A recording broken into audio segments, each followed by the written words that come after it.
Sua Epson tá fazendo esse barulho quando você liga, estralando. Esse é a L3150, 3250. Deixa eu só iniciar aqui, ó.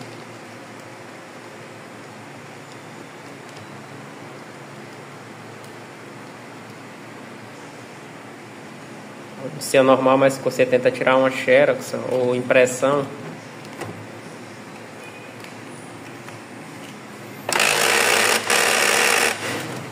fazendo esse barulho. Tirou aqui os cabos. Realmente esse barulho aí, ó, a maioria das vezes é causado por isso aqui, ó. A borrachazinha ali tá quebrada.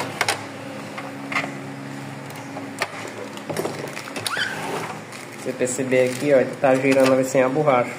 Tá travado no de cima aqui, ó. Vou tirar aqui pra vocês verem, ó. Aí, ó. A borracha quebrou e embolou ali dentro.